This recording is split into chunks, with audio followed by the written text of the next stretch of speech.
Bienvenidos a Mente Abierta.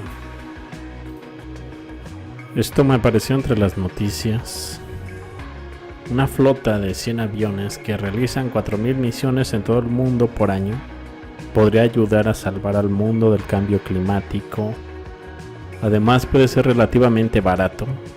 Esta es la conclusión de un nuevo estudio revisado por pares en Environmental Research Leaders. Es material de ciencia ficción. Aviones rociando diminutas partículas en la estratosfera inferior. La idea de ayudar a proteger a la Tierra de la luz solar suficiente para ayudar a mantener bajas las temperaturas.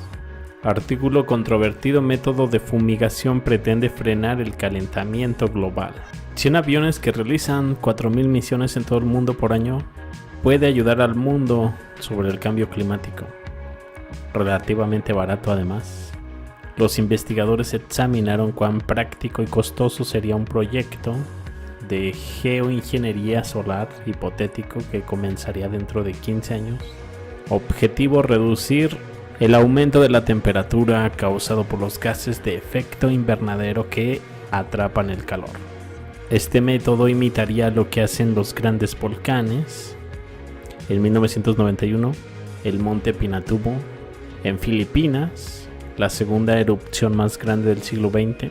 Ok, cambiando el tema, recuerda la posición oficial sobre las estelas químicas. Dice lo siguiente: la teoría de la conspiración de las estelas químicas se basa en la creencia errónea de que los rastros de condensación de larga duración son estelas químicas, entre comillas, que consisten en agentes químicos o biológicos dejados en el cielo por aviones que vuelan a gran altura rociados con fines nefastos o revelados al público en general. ¿Qué opinan ustedes de todo esto? Pienso que este probablemente es el mejor ejemplo de divulgación controlada que tenemos en la actualidad. Esto ha estado sucediendo desde al menos 2012. Cuando investigues un poco más, verás que ha existido al menos desde los 90s, de alguna forma o moda.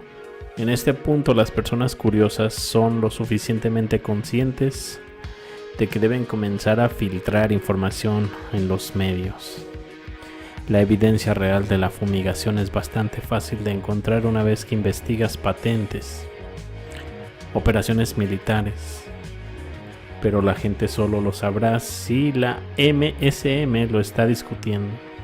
Para adelantarse a ellos, aquí está mi pregunta: una vez que comiencen a anunciar que en realidad están oficialmente, entre comillas, sembrando nubes, ¿cuántas personas mirarán hacia el cielo y dirán: vaya, eso parece a las viejas estelas? ¿Realmente cambió algo o estaban haciendo esto todo el tiempo? Tal vez eso le están dando a la población en general, que tal vez nunca mire al cielo, demasiado crédito. Los poderes fácticos parecen estar creciendo en su arrogancia. Hace unos años me habría indignado y ofendido, mientras todavía lo estoy. Mis reacciones se atenúan al cambiar mi enfoque en lo que puedo hacer, por pequeño que sea, para no ser parte del problema y ayudar a otros a hacerlo. Ver lo que está claramente sobre sus cabezas. La fumigación ha sido mundial y ha estado ocurriendo en diversos grados durante muchas décadas. Esto no es nuevo, ni se encuentra en las etapas de planificación e investigación. Tengo aquí una postura interesante. Un hombre que ha vivido toda su vida, crecido y todavía vive debajo de un par de corredores de vuelo internacionales, de norte a sur, este a oeste y al revés. Dice que eso es solo agua de escape de los aviones que se condensa en las condiciones atmosféricas correctas para formar una nube. Lo mismo que las nubes normales, pero un poco más sucias, con otros humos. Una vez que el vapor se ha condensado, atrae más vapores. Y luego está la propagación de los vientos. Puedes ver cómo se transforman toda la tarde, algunos días. Otros días puedes mirar los aviones y no hay rastros, es decir, las condiciones atmosféricas no se adaptan a la condensación del vapor de agua. Si algo como esto es factible para la teoría de siembra de nubes, ¿para qué sembrar nubes en un clima nublado, por ejemplo, suroeste de Inglaterra, en un día frío? Y sobre chemtrails químicos, ¿qué evidencia hay? ¿Han decidido realmente los líderes mundiales envenenar su propia atmósfera y a su vez a las personas que crean y mantienen su riqueza y poder? Lo más importante de todo el vuelo es el gran volumen de combustible que se quema y la cantidad de desechos no quemados parcialmente reaccionados en los gases de escape. Pero de nuevo, lo mismo con el calentamiento global, mucho más preocupados por la repugnante contaminación que respira la gente que por el cambio de la temperatura mundial un poco. Es un equilibrio mucho más allá de nuestra imaginación. Tal vez esté destinado a calentarse, tal vez se supone que normalmente debe ser más cálido y estamos acabando de salir de una era de frío post-apocalíptico. Del artículo Patentes y Chemtrails de Monsanto. ¿Recuerdas la patente de resistencia al aluminio del sorgo que pensamos que fue creada por Monsanto para contrarrestar los efectos del exceso de aluminio que se encuentra en el suelo después de una intensa aplicación de estelas químicas? Resulta que teníamos la razón. Y aquí es donde nos equivocamos. La patente de la resistencia al aluminio mencionada es que ¿qué están rociando? Resulta ser propiedad de la USDA y el Departamento de Agricultura de Brasil, no de Monsanto.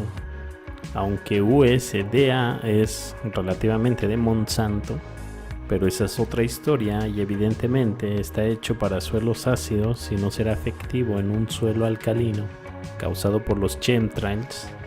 Por lo tanto, parece que esta patente en particular probablemente esté dirigida a África, que parece ser de gran interés biotecnológico. Y aquí es donde teníamos razón. Monsanto sí posee patentes que parecen mitigar los efectos de la geoingeniería que se puedan aplicar a una gran cantidad de frutas, árboles, granos y verduras. Una búsqueda rápida arroja 3.981 coincidencias para Monsanto. Mendel Biotechnology es socio de Monsanto en varias de estas patentes. Hay una patente titulada Plantas tolerantes al estrés y sus métodos, entre comillas, que es propiedad de Monsanto y parece abordar todas las formas de estrés abiótico que pueden causar la manipulación del clima y las estelas químicas. En el presente documento se describen invenciones en el campo de la biología molecular de plantas y la ingeniería genética de plantas en particular. Se proporcionan construcciones de ADN que codifican un polipéptido y plantas transgénicas que contienen las construcciones de ADN. Las plantas transgénicas se caracterizan por una mayor tolerancia al estrés. El objetivo, producir plantas con características o rasgos importantes desde el punto de vista agronómico, hortícola o económico. Las características de particular interés incluyen alto rendimiento, calidad mejorada, estabilidad del rendimiento. El rendimiento de una planta está muy influenciado por factores ambientales externos, incluida la disponibilidad de agua y calor, cuya tolerancia a los extremos está a su vez influenciada por factores de desarrollos internos. La idea tiene sentido si el objetivo es bajar la temperatura, pero los científicos no saben que ya se ha implementado alguna variación de esta idea. No me sorprendería si el objetivo principal fuera la reducción de la luz y la temperatura todo el tiempo. Caídas extremas de la temperatura después de que el cielo se vuelve blanco. Me pregunto qué material pusieron en la cerosina que refleja tanto los rayos del sol. Algo que cristalice con agua para formar esas alfombras. Es como si fuera un efecto autosuficiente, porque a veces las alfombras crecen increíblemente densas y anchas. Teniendo en cuenta que los edificios más antiguos no tienen signos de sistemas de calefacción originales, se vuelve bastante interesante. Tienen miedo de que la Tierra se reequilibre y entre en el viejo modo de no invierno. La analogía de la aspirina puede no ser tan mala después de todo. Tal vez el ecosistema terrestre cerrado quiere entrar en el modo de curación, reparación, cuando se alcanza cierta temperatura. Ahora vuelvo a esa idea que mencioné. ¿De verdad han decidido los líderes mundiales envenenar su propia atmósfera y a su vez a las personas que crean y mantienen su riqueza y poder? Me he encontrado con estos argumentos antes y no creo que sea un argumento convincente. Hay personas que persistirán en una actividad destructiva que solo puede llevarles a la ruina y herir a otros en el proceso. Y nuestros líderes mundiales son, al final, seres humanos defectuosos. Algunos dirán que son mucho más, algunos que son menos, de todos modos siguen siendo humanos. En el mejor de los casos pueden estar rociando agentes de protección solar por pura ignorancia, arrogancia. En el peor de los casos pueden saber algo que nosotros no sabemos y tener un plan B, un plan C, un plan D, etc. para ellos mismos que excluya a las grandes masas. Alguien podría afirmar que en el mejor de los casos podría estar haciendo algo extremadamente beneficioso para el mundo, algo que no creo y por lo tanto no puedo presentarlo como una posibilidad. Y otra vez somos forzados a posiciones de silencio incuestionable por sus fuerzas del establecimiento que confían en su ciencia, cientificismo, pericia para rociar nuestros cielos, modificar genéticamente nuestros alimentos, poner productos químicos en el agua del grifo, etc. Confía en ellos. Para repetir, creo que podría haber gente ignorante y o lo suficientemente maliciosa como para destruir su propio mundo. He visto que esto no es nada nuevo. Si esto es cierto, creo que las personas que se engañan lo suficiente como para destruir nuestro mundo confían en que la mayoría de nosotros somos demasiado honestos, bien intencionados en nuestra propia conducta como para creer que alguien podría ser tan arrogante y siniestro. Este obstáculo de la incredulidad en las intenciones siniestras puede ser difícil de cruzar. ¿Qué opinan al respecto de todo esto? Me despido, los veo más adelante con más información. Hasta luego.